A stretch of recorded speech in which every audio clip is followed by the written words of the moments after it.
ব্যাককল বউ ৪ নাটকের শুরুতে দেখা যায় ব্যাককল বউ তার শাশুড়ি ও স্বামীর সাথে তার শাশুড়ির এক আত্মীয় বাড়িতে বেড়াতে গিয়েছে। সেখানে গিয়ে ব্যাককল বউ তাদের বাড়ির টবে বসে আছে এবং নিচে ব্যাককল বউয়ের শাশুড়ি ও স্বামী তার আত্মীয়র সাথে কথা বলতেছে এবং সেখানে দেখা যায় তাদের আত্মীয়র অন্য আরো আত্মীয় আসছে যারা চলে যাইতে চাইছে এবং তাদের সাথে তারা কথা বলতে। তখন ব্যাককল বউয়ের শাশুড়ি তাদেরকে থাকার জন্য অনুরোধ করতেছিল।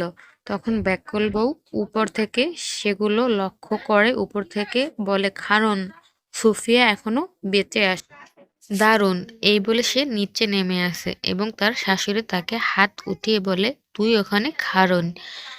তখন সে তার বউয়ের দিকে এগিয়ে আসে এবং এসে বলে, আমি পিছনে তাকিয়ে সব দেখেছি, তুই যে টুং টুং টুং টুং করে যে বুদ্ধি খাটিয়ে শোন।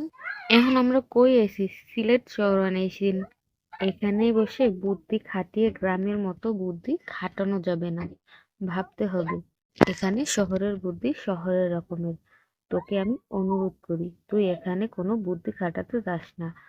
তখন সুপিয়া বলে, আপনি বুদ্ধি খাটাতে খাটাতে এটা বুঝে গেছেন যে সুপিয়া ওখানে বসে বুদ্ধি খাটিয়েছে।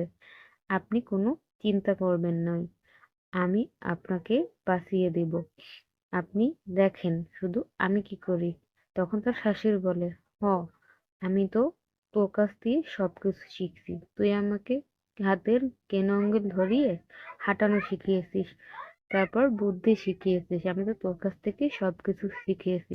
তখন সুফিয়া বলে, আপনি খাড়ুন, দেখেন আমি কি করি। এই বলে সুফিয়া মেহমানের সামনে যায়। তখন তার স্বামী তাকে আটকানোর চেষ্টা করে। তখন সুফিয়া বলে, একদম না, দেখেন আমি কি করি।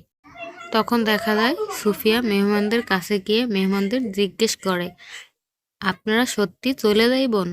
আপনার কি আপনাদের সিদ্ধান্তে সত্যি অটল? তখন মেহমানের বউ উঠে বলে, হ্যাঁ।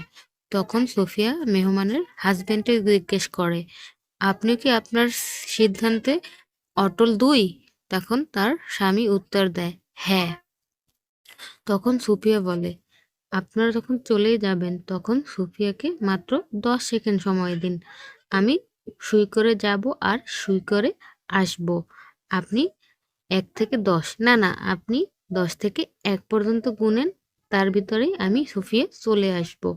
তারপর সুফিয়া চলে যায়। এরপর সুফিয়া 2 হাতে কালি মেখে চলে আসে, এসে মেহমানের মুখে কালি মেখে দেয়। তখন তারা সবাই অবাক হয়ে যায়। তখন সুফিয়ার শাশুড়ি এবং স্বামী ভাবতে থাকে, এ কোন ধরনের বুদ্ধি খাটালো সুফিয়া। এরপরে তো তারা লজ্জায় সেখানে মরু অবস্থা হয়ে যায়। এরপর কি হলো জানতে হলে ভিডিওটি অবশ্যই দেখে আসুন এবং আমার চ্যানেলে এরকম আরো নিত্য নতুন নাটকের আপডেট পেতে চ্যানেলটি অবশ্যই সাবস্ক্রাইব করে সাথে থাকুন। সবাইকে অনেক ধন্যবাদ। আসসালামু আলাইকুম।